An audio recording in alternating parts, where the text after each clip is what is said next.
This is the Redux News.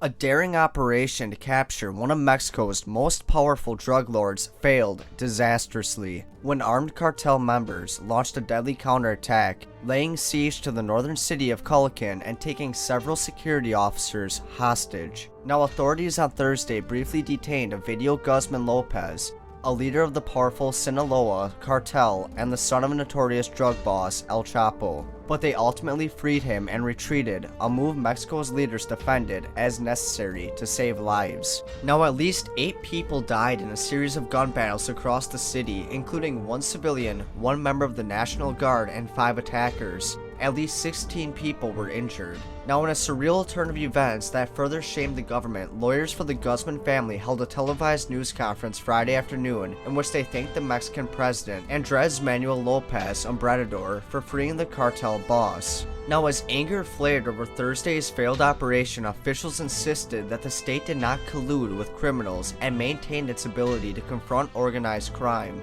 Now, the Mexican Security Secretary Alfonso Durazo said there is no pact with criminals, there is no failed state, there was a failed operation, end quote. Now, at a news conference in Culiacán, he and other top security officials detailed how Mexican authorities came to find themselves so overpowered.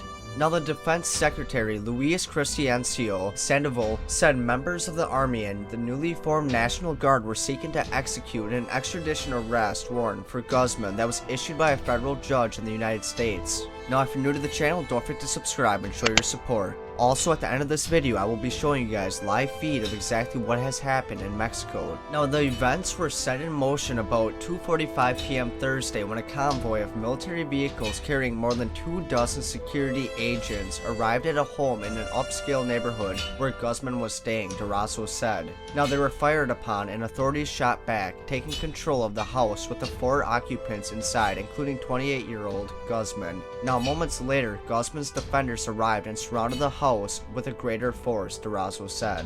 It was then apparently that the cartel gunmen took the federal officers hostage. Now, at the same time, other cartel gunmen dispersed throughout the city, blocking entrances to Culiacán with burning vehicles, attacking a state government building, and freeing inmates from a local prison. Now, they took control of highways throughout the state and threatened to kidnap anybody who dared to drive.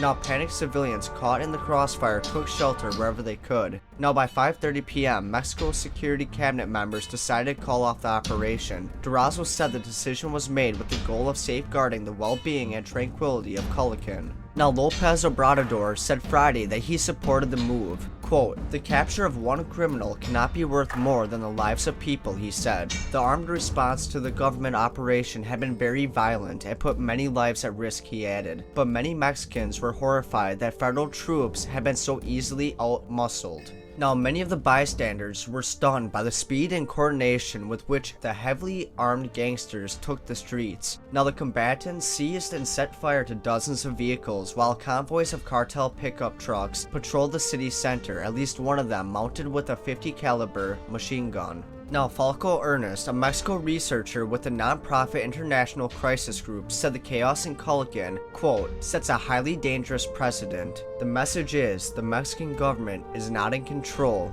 and it can be successfully blackmailed."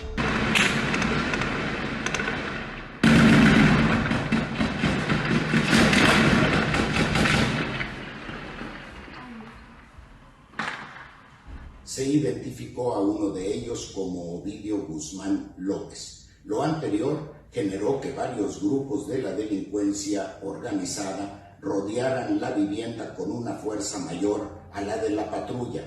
Asimismo, otros grupos realizaron acciones violentas en contra de la ciudadanía en diversos puntos de la ciudad.